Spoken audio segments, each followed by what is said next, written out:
Hello, everybody. Welcome to another episode of Real Hawk Talk. I am Brian Nemhauser, and I'm only doing one Seahawks podcast today instead of my normal, 3 or 4 shows. It's been a day, it seems like lately, and there was no Seahawks practice today, no attendance at the VMAC by media, so I am really looking forward to having a conversation with my two good buddies, Jeff Simmons at Real Jeff Simmons on Twitter, as well as Nathan Ernst at Nathan E11.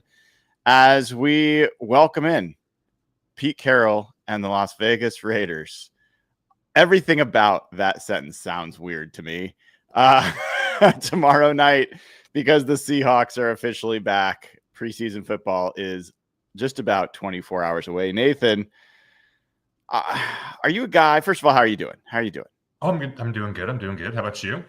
I'm doing well. Had a little rain today, right? So that was... Yeah, I didn't like that.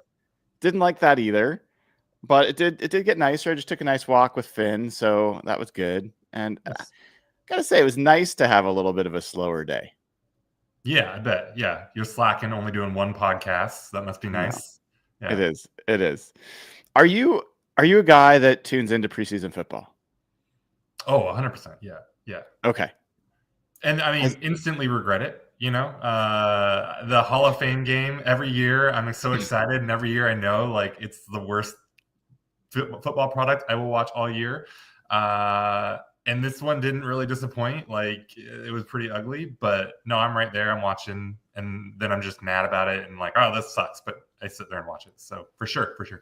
Yeah, Jeff, I'm similar to Nathan in that every year I fall for the Hall of Fame game. I didn't fall for it this year, partially because I was busy at that time, but I think I can. I mean, you and I know, I could watch a Seahawks preseason game almost to the end happily. There's been times where it gets really rough, but I think I draw the line at watching other teams' preseason football. I've tried because I'm interested in a draft pick or something.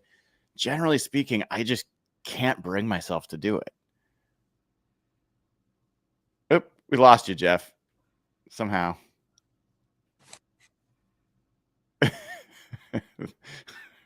You're on mute, right? How about now? We can hear you. Go ahead. I can watch a first quarter of another team. The way it used to be, where it used to be a gradual buildup, you'd actually get value in the third preseason game. The way it's gone since they've switched to 3 has been really, really hard. I can watch the first quarter though. The Hall of Fame game is pretty terrible, but Trey Lance was somewhat interesting for a Hall of Fame game. Usually you're getting dudes what was that guy used to be the Seahawks quarterback? Trayvon Boykin. Remember that guy? That's usually the quality of guy you're getting. And McVay and his crew just stopped playing guys. So it's tough. Yeah. It's tough to watch anything at this point. What's a preseason memory for you? It could be a Seahawks memory or another team, but is there a memory that comes to mind? There's one that immediately comes to mind for me, but I'm curious. Nathan, I see the smile. What is it? It's the stupidest thing. Me and a buddy were watching, when I was living with my friends, and I had roommates and everything, and it was 11 o'clock at night or something late, and there was just a rerun of an Arizona Cardinals versus Falcons preseason game, and it was way into the game, and it was just a stupid play where a cornerback and wide receiver are running down the sideline together, and the cornerback just all of a sudden fell on his face, just out of nowhere fell on his face. And the announcer had this super smooth line. He was calling the replay and everything. And as the corner hit the ground, he's and somebody shot that guy. And that is actually probably my biggest preseason memory. That and Jermaine Kearse playing running back. Wait, what? I don't remember that. Yeah, it was the 4th preseason game. Or something. It had to have been. And they'd had a bunch of injuries or something at running back, and Jermaine Kearse was a rookie, undrafted free agent. This was very early, and yeah, he went out and played running back for half a quarter. He got a couple carries. It wasn't anything to write home about, but yeah, it was crazy. Jeff, how about you? For me, it's the 2012 Russ year, and I had a really odd job that summer. I was working in sports writing, and that year was the year where the Olympics, I believe, were in Australia. Or no, it was London. It was the London Olympics. And I had a job covering the Olympics for one of the main media companies in Canada. So I was working on London, England time, and my day started at 3 a.m.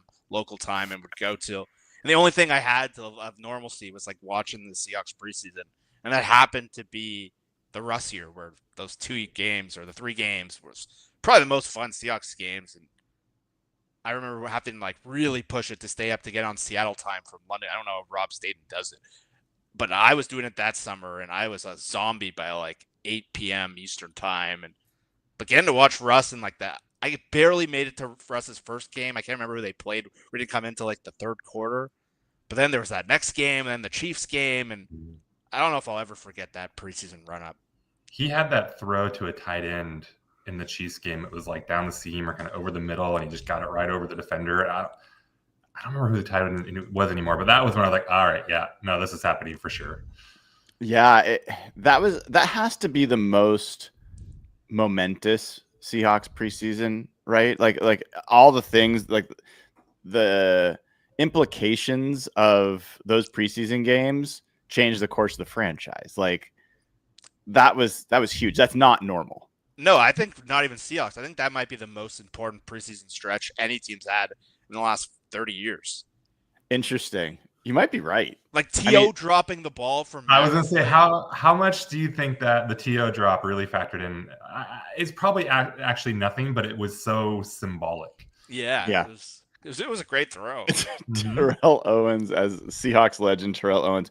Yeah, I mean, it's funny because that definitely is the preseason that's most memorable. But like the ones that come up for me, the first thing that comes to mind for me is Earl Thomas getting absolutely fried by, I think it was Brett Favre in Minnesota, right? Like in his first preseason game. And it was always like, it's a good memory of a really like Hall of Fame potentially level player that was really good pretty soon, still had a lot to learn and was pretty rough.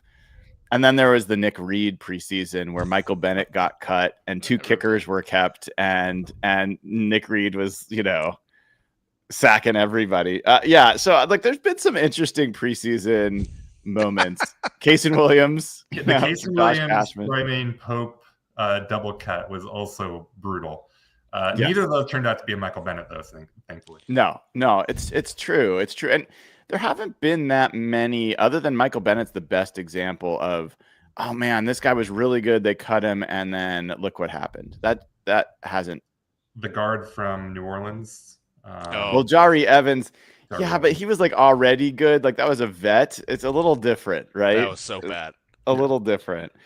But if I were to ask you guys what happened in the Seahawks' first preseason game last year for Mike McDonald's first game, one, do you remember who they were playing? Nope. I think I do. I bet it was an AFC West team. Yeah, I think it was the Chargers. It was the Chargers. And if I asked you who had the best PFF grade on offense for the Seahawks last year, who do you think it was? For the whole preseason or just that first Just game? for this game, that first game. Kenny McIntosh? It's a good guess. He was number 4. He had a 70.7 grade. I'll give you a hint. He's no longer on the team, and he did not make the team last year. Oh, jeez. That could be anyone. Oh, Jimmy Sheriff. That's a defensive player, but I see. Yeah, next. Good try, and he did pretty well in this game. I'll narrow it down one more time. He is a college in Washington. He went to a college in Washington, and he played wide receiver. Anybody? Someone said Jazz Ferguson. The dude from Wazoo? Yes. Aesop Winston Jr. Yeah, Aesop Winston Jr. had a 90 grade. Second highest grade was Brady Russell with 88.3, then George Halani, then Kenny McIntosh.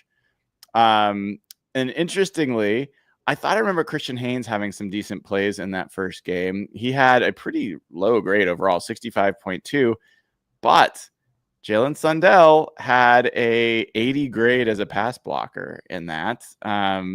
Maybe portending the future. And some of the lowest graded guys included Laken Tomlinson and Jack Westover. Although Zach Charbonnet had a really low grade, but he only had 5 snaps. So that was on offense. If you look at defense, Nathan already named the second highest graded player. Jamie Sheriff was 89.6. Who do you think was the highest graded player? I'll give you a hint. He was a drafted player last year for the Seahawks. Tyrese Knight? Good guess. 89.9. Patty O'Connell was 88.2. Kobe Bryant, 86.4. Tyrell Dodson, 85.5. Derek Hall, 84.2. It's kind of interesting because, Byron Murphy was down at 67.6, which isn't terrible. But there was a little bit of efficacy to like who played well to start that ended up being a good player. When you look at this game tomorrow, is there a player that can have a performance that really elevates them or puts them in a situation where you think they're going to have a bigger impact this season than currently is expected? I think Emin Worry has not so much in a like really make it seem like he's going to have a bigger role or something, because obviously a lot is expected of him. But I do think he's got an opportunity to go out there and show. There are questions about him and his physicality and things like that. And so I think he has not really something to prove, but definitely an opportunity to set a tone for what he's going to be this year. Even if he's bad in this game or looks lost at times, whatever, that's fine. But if he comes up and like actually lays a hit on somebody, I think that really that's going to be exciting. That's going to be awesome if he comes in and just blows somebody up. Jeff, do you have anyone that fits that description?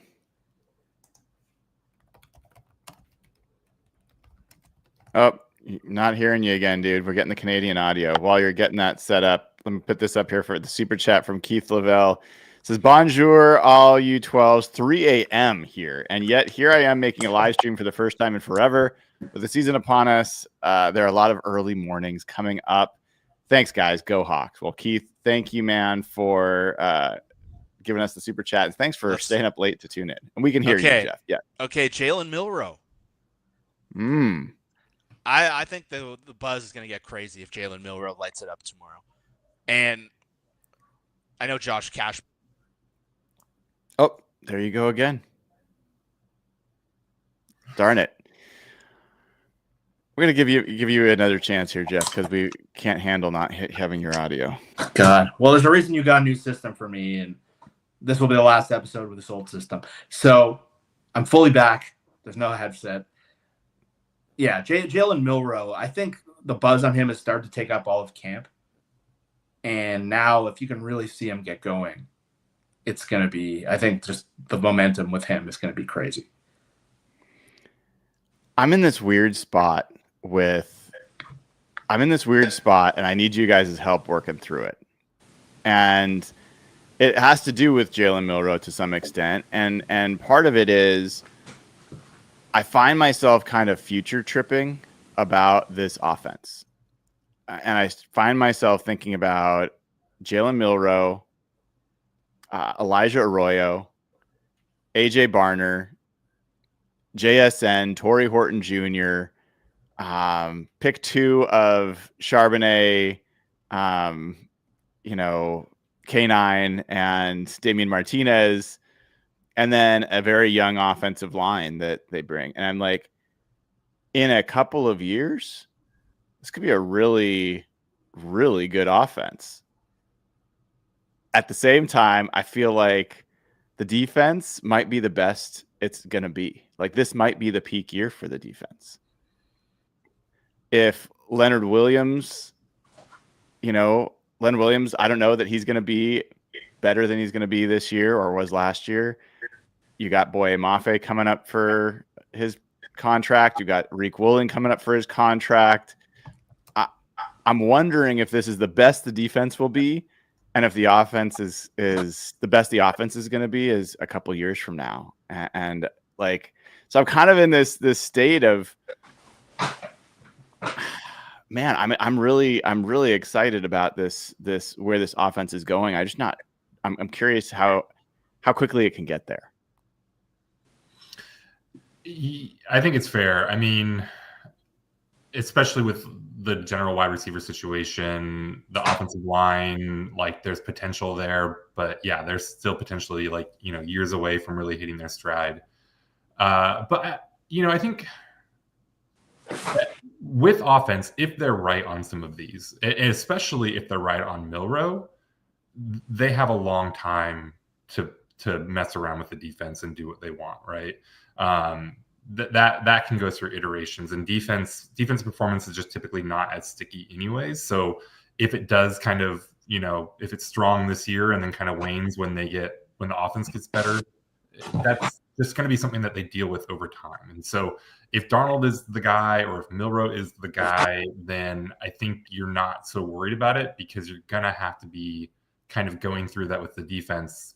It's just going to do this. And so whether you're up and then down now or down and then up, like you're trying to hit that window and hit that sweet spot and try to get a Super Bowl out of it. But I think, if you get the quarterback right, then they're probably pretty happy.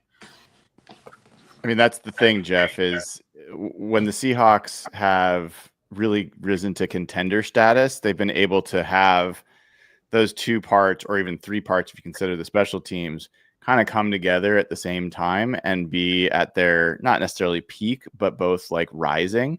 Even the 2005 squad, people forget that defense. Lofa Tupu joined that year, Marcus Tubbs, and they were a good defense that year. They were one of the best scoring defenses in the NFL. Like, do you think that this is the best the defense is going to be? Ever? Like in this whole regime? No, like in this period, like, is this the peak of this defense this year? Or do you think let me ask it this way.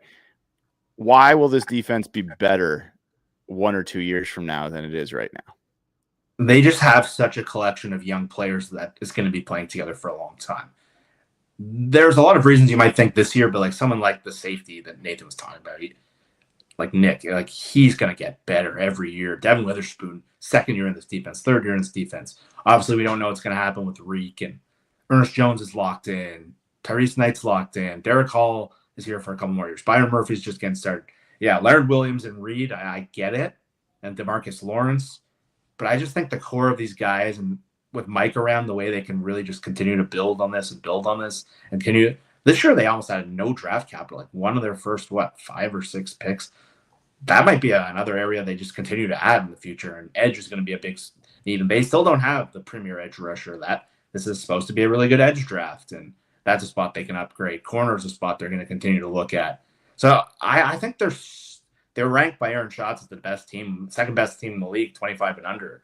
I think there's such a core here. And the way they just have talked about how the playbook's going to continue to grow. No, I don't think this is the peak. Yeah, I hope that's true. And I'm also finding myself like trying to stay away from this, what I think I'm seeing, which is I think the Seahawks might have come out of this draft with 4 first-round picks. I think I've said this on another show where, and I've been very honest about my Jalen Milroe takes all along, from when they were negative to when they've changed. If the only thing you saw was Jalen Milroe playing in practice over the last 2 weeks, and you'd never seen anything else, and someone told you he was the Seahawks' first round pick, you wouldn't bat an eye.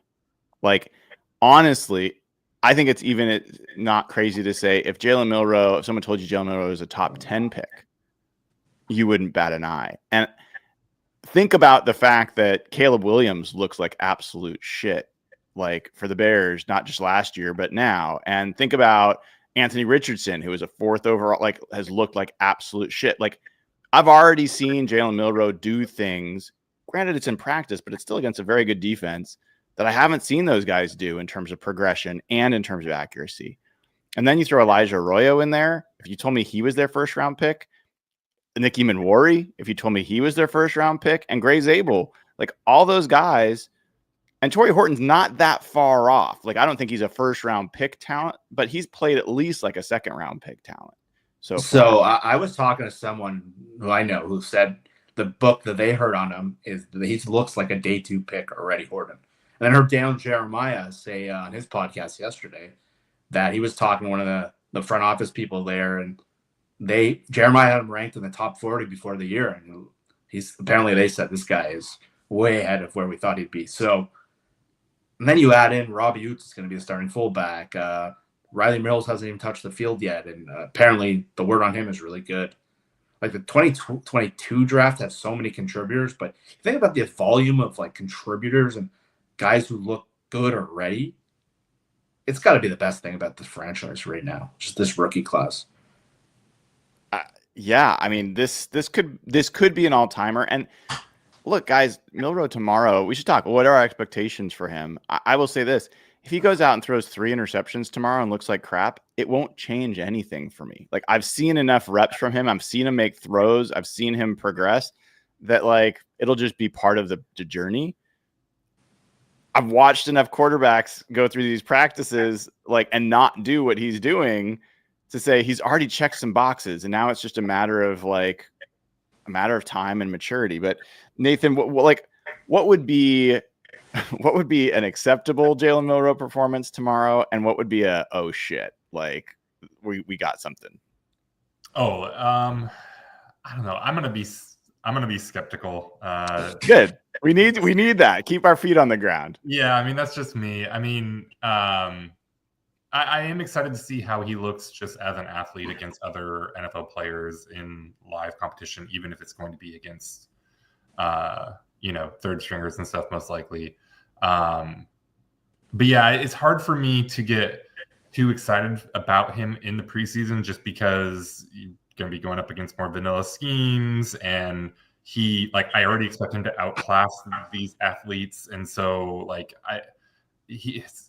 I don't know what he's going to do that's suddenly making me think like, oh, this is now something different. Like, I guess the one thing that would be really encouraging, and it probably won't be something that I get too excited about after just one game, but if he can look consistent in his accuracy, he doesn't have to be amazing. Like, I don't need every ball to just be on point or anything like that. But if he just looks like he can put the ball generally where he wants it almost every time, that will make him feel good, because I do think the accuracy stuff is still a question with him. And yeah, if he's sailing balls and it looks like it's just kind of falling apart, and it's like this guy maybe really is a running back or something, that's the other oh shit moment for me. Yeah, Jeff, I will say this. I don't think I've seen him throw an incompletion on a seam pass yet. This through all the way back through rookie minicamp. Like that pass for him is that is comfort zone. A seam ball, he just throws it well, hits guys, sees it well. But he also the thing that I will probably call out the most is he still holds onto the ball a long time. So there could definitely be some moments where he holds it for way too long, takes a sack, whatever. But for you, this is your first chance to see him play for the Seahawks. What are you going to be looking for? I'm going to be looking for the accuracy, number one. Our ball's sailing all over the place. That was the big knock. How does he coming out of the huddle? And I've had a couple of really long drives from work this week, so I've listened to a couple of Seahawks shows I would never typically. And one of them was Drew Lock on Stacy and Bump. Usually when the backup quarterback's on, that's usually not coming across my listens. But Locke was talking about his role as the backup and what he's coaching Milroe on specifically. He said Milroe's had a crazy amount of questions this week, and they've really tried to simplify it. They're don't focus on reading defenses, just know your assignment, get the ball out quick. And so I'll be curious to see is he holding on to the ball too long? Is he looking like he's overthinking things? Can he run the plays on time? We've seen what the Kupiak offense, and like Nathan said, it's going to be really vanilla, I'm guessing. And you're probably looking at him against the Raiders' third stringers. So, but once I heard Locke, I'm does that mean he's not going to run, or will his instincts take over? Because I want to see him run a little bit. I just want to see that speed live, and that's a big thing. Everyone who's seen Milroe talks about he's one of the best runners they've ever seen. I don't know if that'll come out in the first preseason game. That's something I'm really just hoping to see. Yeah, it is. He's a cheetah. He's a gazelle. Like when he decides to move, it's a blur. And yeah, that would be fun. I don't know how many snaps he's going to get. I think Drew Lock is going to get 3/4 potentially of the game, and it might be Milroe getting, like, I'm just guessing. I don't know, but I think they're going to give Drew Lock a lot. And I think there's going to be a lot of fans very annoyed. Like, okay, why would you give Drew Lock? Why? Let's talk about it. Well, he doesn't need it. I mean, like, first of all, I don't need to see a single Drew Lock pass for the rest of my life. But he's a veteran at this point. What are you trying to get from that? I mean, I guess maybe honestly that would be concerning to me, because like the only reason that I would think that you would do something like that, I guess there's two. There's one is you don't think the guys around Jalen Milroe can get quality snaps with Jalen Milroe at quarterback. That would be bad. That doesn't sound like that's the case at all, but like there's no other reason I think to play Drew Lock. Or the other thing is you just think that like Jalen Milroe is going to be your starter this year and you don't want to show anyone like how good he is. But why Drew Lock? This is the question. Here we go. I think it's a totally fair question. Is why Drew Lock? I think it's a fair question, and I could just say I've talked to enough people in and around the team to get the feeling that he's going to be on the roster. Like I was like, I really wonder, like, if like the contract makes it seem like he's going to be on the roster. I think the team seems like they expect him to be on the roster. I think this team would be better off long term if Jalen Milroe was the backup this year, personally. But setting that aside, why would they play Drew Lock? New offensive coordinator, new scheme.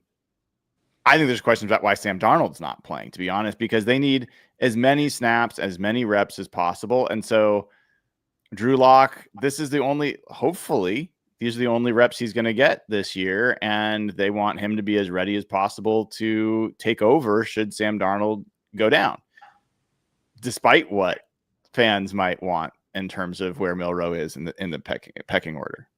Jeff, do you any thoughts there? Like hearing Locke talk the other day, it sounds like he's really taken on like the veteran mentor role more so than like he's talked about how a lot of the experiences he's had in his career and how quickly he's transitioned to a backup and how well he kind of worked with Geno. They really want him. And he said he's never had a rookie quarterback in the room before. So this is the first time in his career. And they said he just makes it seem like he's really taken Milroe under his wing while Darnold's trying to kind of focus on being the starter. And so I'm with Nathan. Like the worst part of preseason every year is when you see these kind of run-of-the-mill players at quarterback. And what makes preseason fun, and we haven't had it for years. We really haven't had it since Russ, is watching the young guy. I think I heard someone say they're going to split 50-50 tomorrow. I don't know if I'm making that up or I heard someone say that. But, like, I'm far more interested in watching Milroe, Locke. Like, there's all this hype about, like, the Pete Carroll game and all this revenge. And then I'm like, within like 5 minutes, it's going to be Locke versus Aiden O'Connell and all that fun. It's going to be like, oh, yeah, it's crazy the game. So I'm fine with 50-50, though. If Drew Lock gets a half and Jalen Milroe gets a half, fine. Get it. Totally makes sense. Whatever.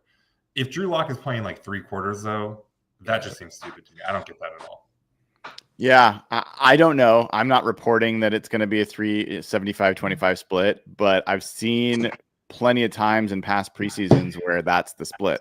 The backup gets 3/4 and the third string gets a quarter. I don't know what they're going to do. It's going to be interesting. And I will say the way that snaps have been kind of divvied up during practice, during training camp, it is very much like Sam Darnold getting, 2/3 to 3/4, of total snaps. Drew Lock getting, the bulk of the rest. And then Jalen Milroe sometimes doesn't even get a full series, in some of these situations. So, I mean, that changed this week when they're prepping for the game. But is Sam Darnold the least talked about starting quarterback in Seahawks recent history? Like, can you think of a Seahawks quarterback that has garnered less conversation than Sam Darnold so far this year? like in the league or in Seahawks history? In Seahawks, on a Seahawks team. The year it was supposed to be Geno versus Locke, where we all thought Geno was a disaster. and we were all kind of already moving on to the quarterback draft the next year.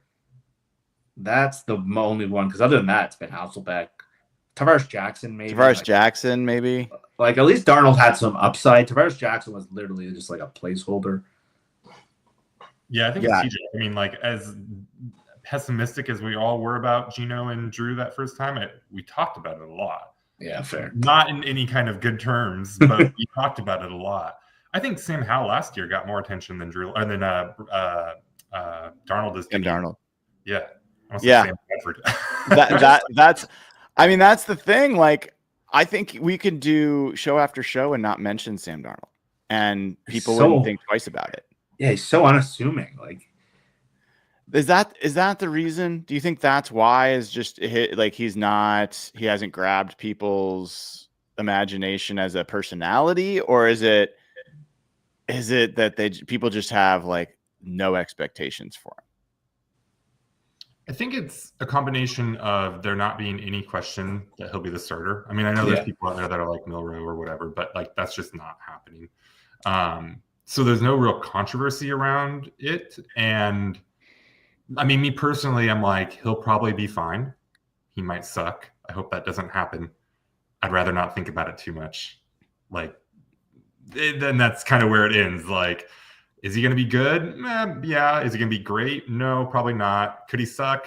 Yeah, that's definitely that could happen. And that's it. That's like, I don't have any additional thoughts on Darnold.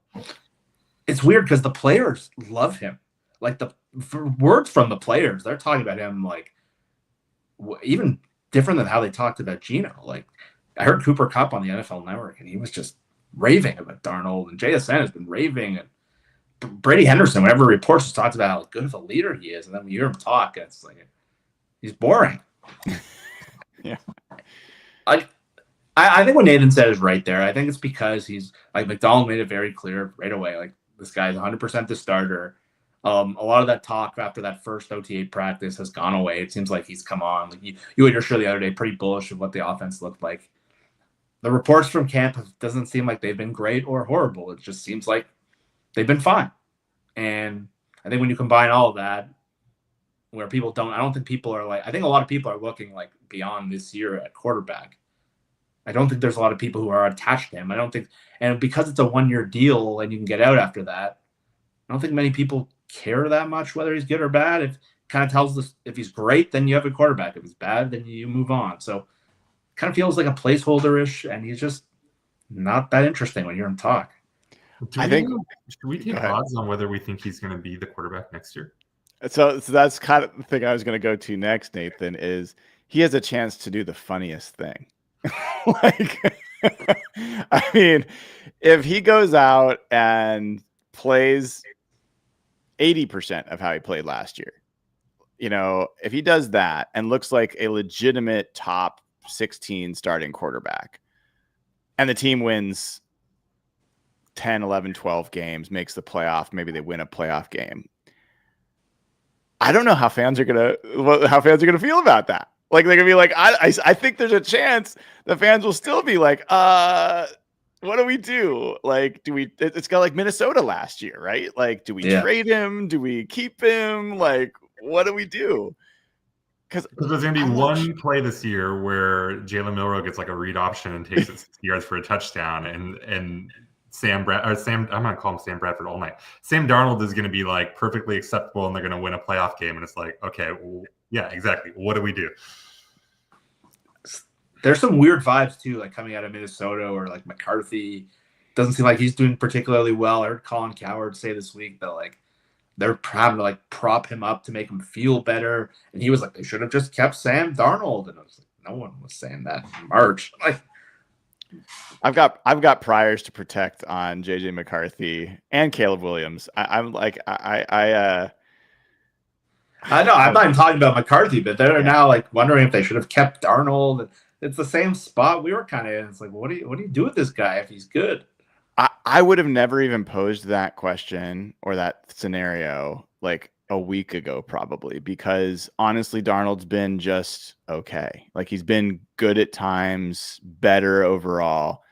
And then the practice on Monday, It's like, where the hell did this come from? Like, he looks like he is locked in and he's hitting every throw and he's like, everything's on time. And some of it's downfield, some of it's like screens, some of it's like slants. Like he looked like a very good NFL quarterback. And I'm like, all right, if you showed that once, then you can probably show it again. And maybe they're getting to the point, installs are done and they're repeating plays finally. And maybe he is going to start getting his feet underneath him.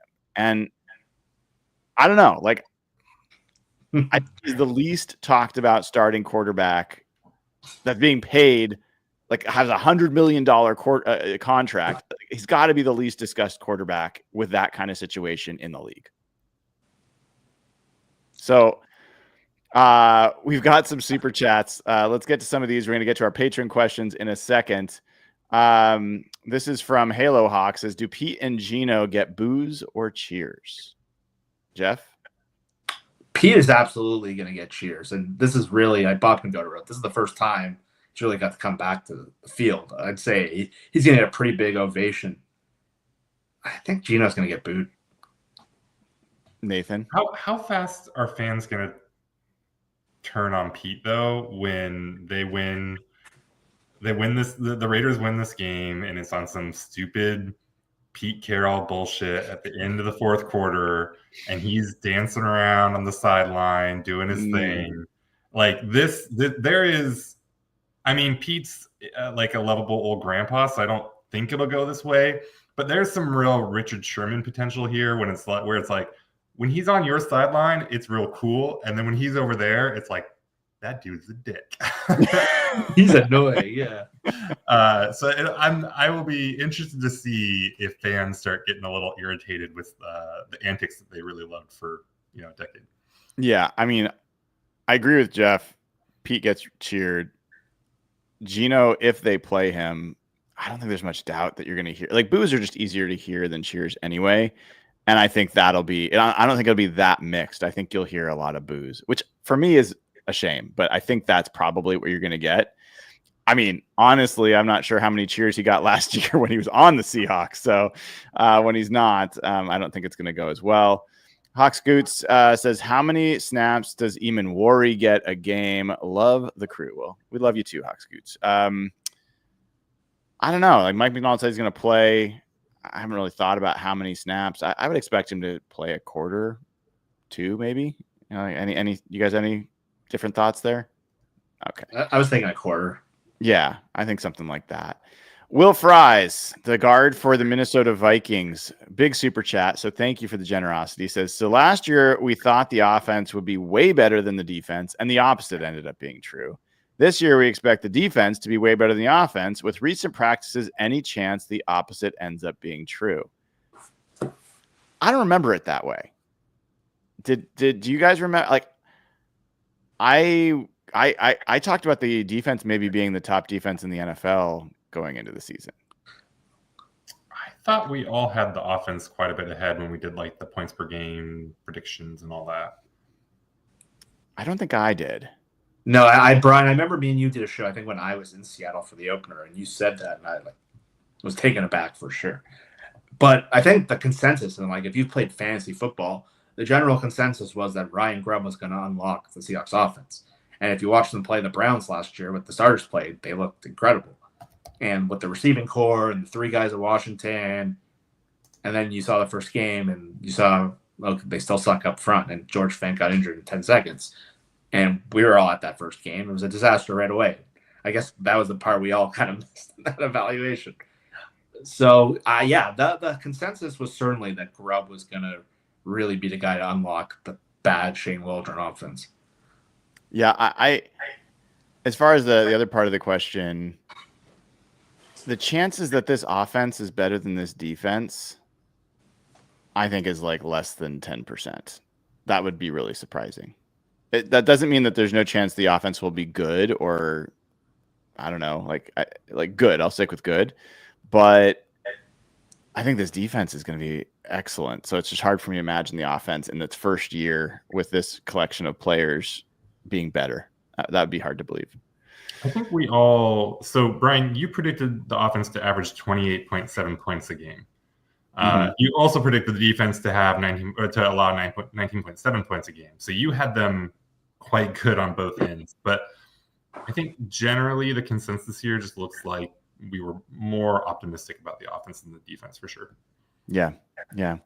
Well, Logan Jagan says, does John Schneider still have a glimmer of hope that Locke will randomly develop into a franchise QB? Guys, any thoughts here? I think he does. I think he's still got his crush. He's keeping that torch going. For sure he does, and we're all cringing and not wanting to address it. But like Locke had like one of like the weirdest games of last year against the Colts when they needed to clinch the playoffs, and threw for like 5 touchdowns. I'm sure John was like, "See, guys, I told you." And it was just like every other time he started, he stunk. And I'm sure John's just in there like, if just Pete gave him a chance. Yeah, I think that's possible. Ugh.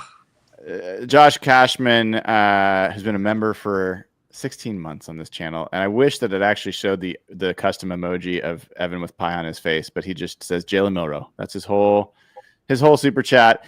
Zachary Hatter says, any thoughts on Seahawks being every NFC West team's rival? Did you guys see this, where each team could pick their rival that they're going to wear their rival uniforms for, and each NFC West team picks Seattle as their rival? Nathan, any thoughts? I didn't see that, but thinking about it, it makes sense, I guess. Like, I guess I don't pay that close of attention, but like, I don't remember a lot of bad blood between like the Rams and the Niners, even though, they've been more consequential probably overall lately.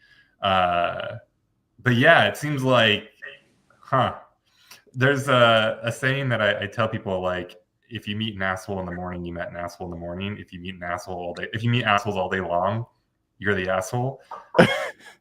Maybe that says something about the Seahawks. I love that, and I have to share, like, maybe it will be an unpopular take that could contribute to this. Like, the Seahawks chant, the call and response, Seahawks, is so freaking annoying. Like, most of the time. It's most like when you're on the road and people force it, and when you're at training camp and they're trying to hype the crowd up and make them do it, and it's like half-hearted. It's fine when like there's a legitimate, like, they just won the NFC championship over the Packers, and like you're just boiling over. Like, there's plenty of places where it's great, but it's super annoying. So maybe that's contributing to it a little bit. The one that confused me was the Cardinals. Like, I don't remember any. It was just because the Cardinals have been so like irrelevant since Bruce Arians' years, and like I really hated Bruce Arians during that era. Like, but I don't know if they hated. Like, it just feels like they haven't. Like, they've just been. Geno, I think, is undefeated against the Cardinals. I think that's the thing, is the Seahawks just beat the snot out of them. Like, I just feel like we haven't really. There's been so many like mediocre games with them. Like, I just can't remember much about them. Like, is there any team that would consider the Cardinals a rival? Like, No. I just don't think that they even qualify. Yeah. All right, 2 more, and then we'll get to patron questions here to wrap up. Spare Rib says, I'm flying from Atlanta, attend the home opener. It'll be my first Seahawks home game. So this is a home opener against the 49ers, not tomorrow night's game. What are some game day tips or local traditions you'd recommend? Bars and restaurants count. Go Hawks. Nathan, any thoughts here? I don't have anything really. I mean, I go to like one game a year. And anymore, it's been with you, just following you around and doing your stuff. So I think you probably have better tips on this than I do. Yeah, I mean, I don't think you can really go wrong. Hawks Nest is a great bar near there. You got to get some of these places pretty early, like earlier than you'd think, to be able to get inside and get a space, a spot to kind of post up on. There's the alley where they do tailgating. It's kind of hard to describe, so I'm not going to try. But if you find where the Seahawks tailgating is, that's a fun thing to walk down. And then, I won't say some of the things I was thinking because it might offend somebody. But yeah, I think just get there early, find a bar. Hopefully, if you're going to the first game, go somewhere for the early games. Enjoy that. I think the lodge is close by still. I think they still have 2 lodges, and that's a fun place to catch all the games. Not all places have Sunday ticket. So if you want to watch like a particular game, then I'd spend some time looking at which places actually, call ahead to find out. If you want to treat yourself to a really nice pregame, you can go to the Met. And it will not have all of the other games, but it is a hoity-toity and kind of a classy place to pregame, but we don't do that very often. Does T-Mobile still open up before Seahawks games and let people? I don't know. I did that a few times, and that was a solid deal. They had a lot of space, TVs, beer and all that. It's kind of standing room and stuff, so it's not super cushy, but yeah, I enjoyed doing that a few times. That's a good one. All right. Mungales, member for 8 months, says the best podcast out there. Wow. Well, that is high praise. And thank you for the super chat. All right, let's get into some Patreon questions. You can ask us Patreon questions every week. Patreon.com/Hawkblogger gets you ad-free audio for the show, as well as access to the Discord channel and to the special channel in the Discord server, I should say, the Patreon question channel, which is where I'm looking right now. And we've got a few. So, Jeff, I'm going to start with you. This comes from Braxton. People have been putting out mock trades like a player, 2 firsts, and a third for Parsons. I'm against that. But ask yourself this question. If you heard that the Rams spent that to acquire Micah Parsons, would you be happy to hear that? Would you celebrate them throwing away those picks and think this sucks, now we got to go against him? Or would you think this sucks, now we got to go against him twice a year? And as a thought experiment, that's raising the level of compensation I'd be willing to give. So what are you thinking? Oh, that's my nightmare scenario. They have the extra first-round pick from that Atlanta trade, and my first thought when the Parsons thing came out, it was like, oh my God, they have the best. And their defensive line's already just pretty disgusting enough with all the young players they've accumulated. You put that guy in, I don't know if you guys saw this, but him and Aaron Donald were like joking with each other. He'd come out of retirement. It's obviously not going to happen, but to me, yeah, sure, I'd be happy they gave away the picks to get their franchise quarterback maybe, but any chance the Seahawks really had to win the division would go out the window, and maybe for years if they had a team like that on defense. I don't know if you guys saw what's been going around, but Aaron Donald put out there that if the Rams went out and got Micah Parsons, he'd have to come out of retirement, and Micah Parsons responded to that. So if trading for Micah Parsons also meant they added Aaron Donald back, that would be honestly maybe the best defensive line ever. Like, can you be better than Aaron Donald, Jared Verse, Micah Parsons? Like those 3 alone, like that would be nuts. That would be nuts. Would you trade 2 firsts, a third, and a player? Without knowing the guy himself, but potentially yes. What if it was like Boye Mafe? Yeah, that's who I would expect it to be. Yeah, because you have to pay him. You have to pay him. So basically, you figure Parsons is going to be 40 plus million. Mafe will be 20 plus million. So you're essentially paying 20 million a year more than you would have paid. It's not technically just adding 40. You're going to have to spend that money one way or another, or some of that. But I just think if you put Micah Parsons out there, I think the Seahawks defense immediately becomes the best in the NFL. And I think they still have a chance without him to be the best in the NFL. But with him, I don't know how you set up your blocking schemes with Byron Murphy, Leonard Williams, Derek Hall, and then you got blitzing Nicky Manwari and blitzing Devin Witherspoon and blitzing Ernest Jones when you choose to use them. It's just you can't double everybody. So he's 26. He's younger than Boye Mafe, actually. No, really? Yeah. Oh, like wild. 6 to 7 months. One draft before. Yeah. So that's where I'm at. But it's somebody needs to start sending Jerry Jones a bunch of canine highlights. Like they do need a running back. Yeah. They do. No way. It's not going to happen. All right. Cindy S asks, this is for you, Nathan. Who would you have preferred in the wide receiver room this season, Tyler Lockett or Cooper Kupp?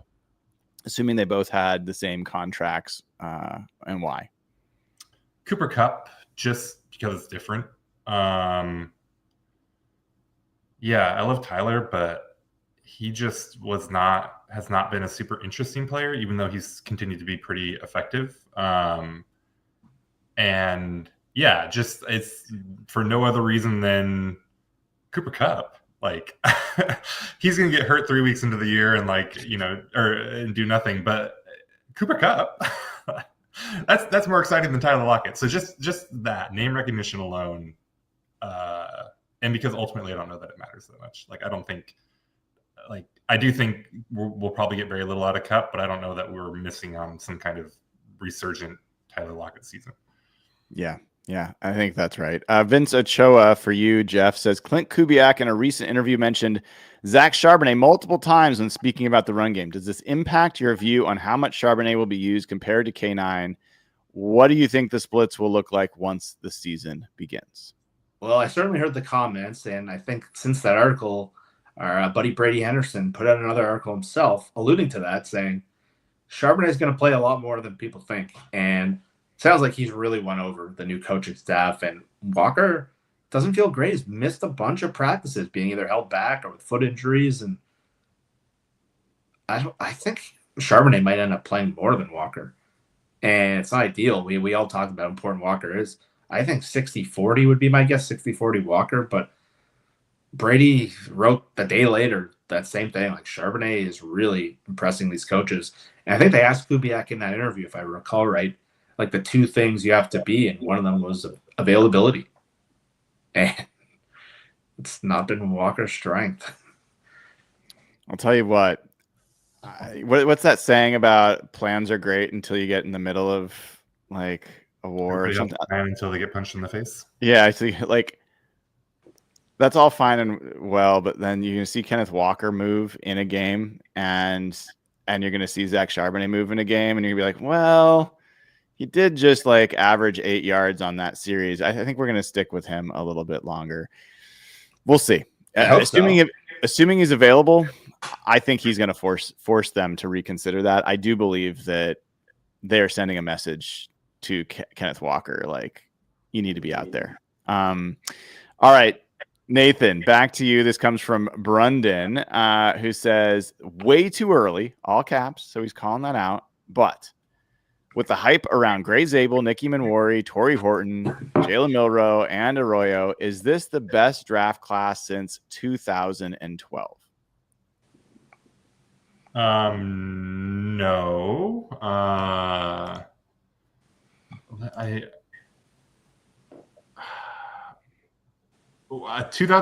so 2023, Spoon, JSN, Derek Hall, Charbonnet. And Olu's in there. I mean, Anthony Bradford. 2022, you have Cross, Mafe, Abe Lucas, Kobe Bryant, and Reek. That's going to be tough to beat.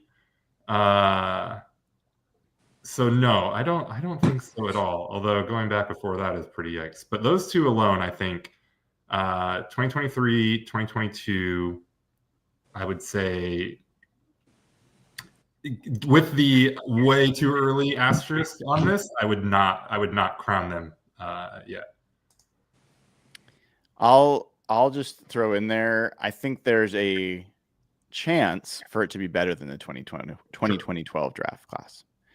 I'm not saying it will be. Like the volume of it? It depends on how you want to look at it. But let's say Jalen Milroe ends up becoming a Pro Bowl starting quarterback. All right. So I'm not saying he's going to be as good as Russ, but a Pro Bowl, very good starting quarterback. I think there's going to be a higher volume of quality starters that come out of this draft that came out of the 2012. Sorry. Yeah, was really and Bobby Wagner really was two guys, right? Yeah. But then Bruce Irvin was serviceable. And do they have anyone else in 2012 that I'm forgetting? Corey Toomer, Jeremy Lane. Jeremy Lane was Eric Sweezy. Sweezy. It was definitely a contributor. He's So a starter. I just think that the question becomes: would you take 3 guys in Imanwari, Zabel, and who am I forgetting? Arroyo over Bobby Wagner, and then Torrey Horton potentially thrown in there. So, like, I think there's the potential for this to be a bigger infusion of talent than 2012. Well, I don't know. I mean, a larger volume of, yeah, sure, but you're talking about like 2 Hall of Famers. Like, if you're just saying, yeah, I think they'll probably never draft 2 Hall of Famers in the same draft again. Yeah. So yeah, they haven't really had a Hall of Famer since Bobby. No. And we can talk about whether Russ will end up being a Hall of Famer or not. I think he will. He's trending away from it now. Questionable. All right, a couple more. This is for you, Jeff. This comes from Swami Scoop. Says, with the lack of 4th QB with no chance to make the roster, tons of under 25 talent, and a brand new reputable OC, is this like one of the most entertaining preseasons we've ever had for this team? I think absolutely. I think Milroe alone makes it the most. I've been saying this for a while. Preseason football is really based on whether you have a fun quarterback or not, on the as a backup or a fun guy. Like Nathan was talking about Drew Lock. There's a lot of teams go through depth charts. You want to go on our lads?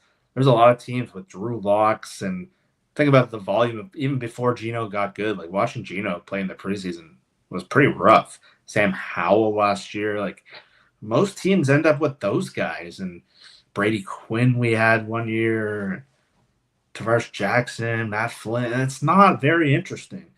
And even last year was cool because like Pete's teams had kind of stopped finding some talent. Last year, I remember like the McDonald team just played so hard in the preseason. It was pretty cool. But again, it's all kind of flash in the pan. I think it's all about Milroe. And I think really it's probably the most fun preseason this year since Russ. I'd agree on that. All right. So a couple more here. Nathan, Sam Brown asked, could you see DeMarcus Lawrence, having a year similar to the one Clowney had in McDonald's defense when Mike was the Ravens DC? Sorry, I didn't hear that. Why are people yelling at us about Michael Dixon? Because he was in some. People are gonna say he's a Hall of Famer, maybe. Yeah, but 2018. Y'all tell me. They're saying that we haven't drafted a Hall of Famer since 2012. He's not a Hall of Famer. I think people need to relax about the punter. Honestly, you could have the best punter in the history, and it just it does not count for these. I think like the great punter just got into the Hall of Fame, like Ray Guy. I think it took him like 60 years. That is not a talent infusion for your team. That does not move the needle. Sorry. Come on, guys. We got to have higher standards than that. Yeah. All right. So can you see DeMarcus Lawrence having a year similar to the one Clowney had when he was under Mike McDonald in Baltimore? Sure. Why not? Yeah. Yeah. I don't remember exactly the numbers that Clowney put up with Baltimore. I mean, Clowney's still a freak. He's still quite a bit younger than. Well, actually, not like he's actually not as much younger as I thought he was. But even that was a couple of years ago now. So maybe not super realistic to expect exactly that. But yeah, 9.5 sacks. Probably a bit of a stretch, but I think you can expect like a similarly good, really high level role player, super effective. I don't think that's a stretch at all. Speaking of Clowney, before we get to the last Patreon question, you guys want Clowney? Yes or no? Oh, of course. Yeah. Oh, absolutely. Just to piss off Dana. Mainly to piss off Dana. Poor Dana. It's just talent at a position that you can never have too many players at. It's not going to be expensive, I wouldn't think. So, yeah, why wouldn't you? And he's proven effective in this scheme. Yeah, just throw him in there. Yeah, he's such a good run defender. And we have him and Lawrence if you want to have those guys on other sides. And they were not great in early downs last year. I know some of the nerds have talked about that a lot. And to put, again, him and Lawrence are probably two of the best. Yeah, you're in the nerd category for sure. You put two of the best run defending edges in the defense, and I'll never forget the Clowney game against San Francisco. That was like 6 years ago. I know it's probably not going to happen again, but like in Baltimore, he had games like that in this defense. And again, he's 2 years older. Last year, it looked like he was kind of checked out in Carolina. But look, they're one edge player away. Their depth chart edge, like you had who was your fourth edge on the roster the other day? Oh, like oh my gosh, Tyreek Smith. Yeah, or Jared Ivey. Like, yeah, Jared Ivey too. You go from a Jared Ivey to Jadeveon Clowney. Like, sorry, Dana, I know your trip might have just got ruined, but it's kind of a no-brainer. Yeah, that game against the 49ers makes him one of, like, I have positive opinion of Jadeveon Clowney forever. I don't care that he ended up leaving. I don't care that he seems like halfway in on being a football player in general and just kind of a mercenary at this point. That was so much fun. He just he wrecked that 49ers team in a way that I wish we had players do to them more often. And the fact of the matter is, if Mike McDonald, who knows him, wants him, I'm all for it. Like that answers every question I would have about Jadeveon Clowney. All right, last patron question. This comes from DieGoat05. Let's ask this one of Nathan, I think. Are there any other preseason games this week you three will, I guess for all of us, you three will be looking into or watching back for any specific reasons? I'll start on that one. There's one game that I like marked on my calendar. It doesn't mean I'm going to end up watching it, but the Rams are playing the Cowboys on Saturday. And I'm interested in that game, not because the Rams are going to play their starters. They never play anybody. I'm interested in it because I want to see what's going on with the Rams depth and Joe Milton for the Cowboys. And I also am interested in Tyler Booker. You're still on. I'm curious about Tyler Booker and how he'll look. So there's a few guys on the Cowboys I'm kind of interested in, but Joe Milton, I still got priors there. I'm curious how he'll turn out. Titans and the Bucks is definitely must-watch TV for me. Got to see my boy Gunnar Helm. So beyond that, no, I don't know. The thing with I actually do watch. I mean, I have preseason football on a lot. It's excellent background noise. It's very it's like, oh yeah, football. Here we go. And then you watch it for a second. You're like, I'm gonna do something else. I'm gonna screw around on my phone or whatever. But like, I want it on. I want to be hearing it. That's perfect. So I'll watch all kinds of bad football this week. How about you, Jeff? Any? I'm sort of like Nathan. Like I kind of just once preseason starts, like NFL Network is just like constantly on my screen on the weekends. And they're almost cycling through. There's like a live game every night. And I think the Seahawks are on there tomorrow night, and they're just constantly playing games all weekend. And so when I had a lot more free time, I would try to watch like a lot of the first quarters or the first drives even, and then turn the game off. If there was just to see what the starters look like. Now with a baby, I don't know how much I'll be able to do that, but I'll just be constantly like running on loop almost. So I'll let you know what I see when we talk next. But it's so fun to have football back on TV again, even if it's terrible football. It's a great way to refresh on the draft too. Like I was thinking Titans for Gunnar Helm, and then as I was saying it, I was like, oh yeah, actually Cam Ward too. That'd be kind of fun. Xavier Restrepo? Huh? Xavier Restrepo? I'm less interested. That might be the quarterback no one's talking about. It's so weird. No one's talking about Cam Ward. Yeah. That's not true. I've seen a lot of Cam Ward in my. Really? We have different timelines then. Yeah, I have not seen. Well, I blocked the words Geno Smith on my timeline this week. So. You know, Nathan, I had to talk to you quickly about Upton Stout. It's driving me a little crazy how well he's playing for the 49ers. Speaking of hurts. That one does hurt. That was fun to watch. Last thing I want to ask you guys before I let you go. The ESPN NFL Network deal. Did you guys, Nathan, have you seen this? Do you know, like, and the details where it's like NFL gets 10% equity of ESPN? Like, it's an interesting, it feels tectonic. I don't know if I fully wrap my head around how it's going to change things, but it feels like the NFL is going to get some influence over how ESPN cover. Like ESPN is a sports network. You would think that they used to be. Right. You think that maybe they're going to be like forced to do more NFL stuff than they would have otherwise? Or how do you think this is going to, like, why did this happen? Any thoughts? To me, it's just, I hope this isn't the case, but it's just more enshittification of everything. I don't, not that ESPN was some like, champion of journalistic integrity by any means, but being owned by a league like that, I think it just, I don't know that they'll do more NFL. I mean, I feel like they do a ton already, but just how they cover the NFL and how they cover stories and some of the problems and different things that that come up all the time with the NFL and the players and everything. I don't think it's going to do fans any kind of service. So I am pretty pessimistic and down on it. But we'll see. Maybe there's cool stuff that will come out of it. Jeff, for me, I kind of was like curious about it. It's definitely got my interest, but it doesn't really. I don't see yet why this is such a bad thing. Yeah, like I know some like Mike Florio's really like up in arms, like ESPN can't be trusted anymore. Like come to my site because I'm always objective. But like Adam Schefter is already pretty much in the league's pocket. He just is a parrot for these agents at this point.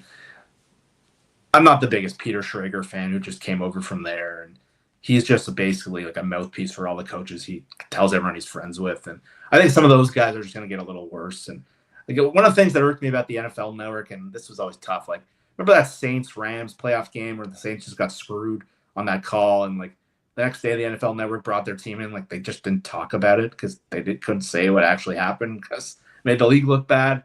I just think you'll see some of that from ESPN, from certain reporters, but like ESPN has some good people. Like the NFL Live show they do is really good with Mina and Ryan Clark, and that's pretty good. Like they have a lot of really good beat. Like the Seahawks beat writer from ESPN is as good as it gets, and each team has their own beat writer. Like that coverage, I don't think will change much. I think you'll just hear more from like the big national guys. They will not touch certain issues that they touched before. And again, we're not looking for Schefter for journalistic integrity. The only reason we look at Schefter is so he tells us who signs on free agency. Like when there's a trade, I just think he'll be more in bed with the league. And I don't think Stephen A is all of a sudden going to be nice to the NFL or Pat McAfee's going to stop yelling. Like ESPN used to be a highlight station and Chris Berman and NFL Primetime. Now it's Pat McAfee and Stephen A. Smith, and NFL Live's pretty good. But yeah, I'm with you guys. I just hope they don't ruin the Red Zone channel. It is kind of funny with Schrager, and I think a couple other people went from NFL Network to ESPN, and now it's like, we're back. Yeah. Well, I don't know. Yeah, we'll obviously watch it, but I don't know. I'm not sure. I'm convinced it's some like huge change in the viewing experience, but I did hear something that I think Derek shared with us that ESPN will be able to potentially do Red Zone for college football now. Which would be that though. Did they they didn't call it Red Zone? But I thought they already did something like that. I don't know. I didn't watch enough Would college that be football good? I like. It'd be hard. There's too many. I don't know if that would even be good. Like, there's just so many teams. Yeah. Like in college, do you really want to, like, when you're watching, do you care about like Wisconsin, Green Bay against like who are you showing here? Like, usually care about one conference or one team. The NFL, like, it's all interconnected. Yeah, I hear you. Also, Brian, like, do you see a way that this makes the product better? What product? ESPN or Red Zone or the NFL. I think there's a potential path, and the path I would think of is the NFL is incredibly closed. Like they keep everything under lock and key. And that includes some statistics, that includes some video, that includes just some technology as well. If they make some more of that available to ESPN, it could actually improve coverage if people have more access to more information. I think a lot of people in ESPN already have access to all the next gen stuff that we don't even have access to. I also think that there's a chance that, I mean, look at how Amazon's kind of been pushing the boundaries of how football is broadcast. There could be some, partnerships that come through that could be interesting. I don't know. So I don't always assume it's the worst case scenario, but it is the thing that got my attention was not. I mean, part of it, step one was that it happened. It just seems weird, like for a league to sell its networks to a media company. That's just weird and unprecedented, I think.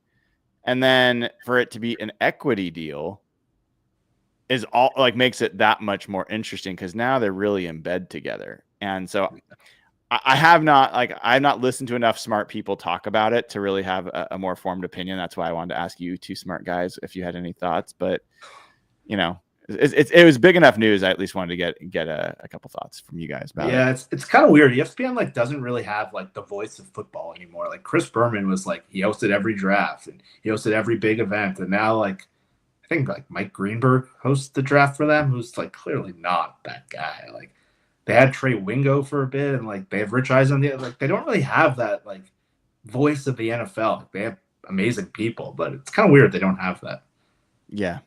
Yeah, I'm not sure who that person is right now. Like Rich Eisen is kind of it for NFL. Probably the closest. He's okay. Well, I do want to say that Kadon Season says that he wants us to stay on for another 4 hours, please. Enjoying. I think he's just saying 1 hour. For another hour. That makes more sense. Stay on for another hour. 4 hours would be, I mean, we've done it. We've done 4 hours, but we're not going to do that either. Appreciate everybody who's tuned in. Greatly appreciate the time from Nathan Ernst at Nathan11, Jeff Simmons. I am Brian Nemhauser. This has been another episode of Real Hawk Talk. See you all tomorrow for the first preseason game of your Seattle Seahawks.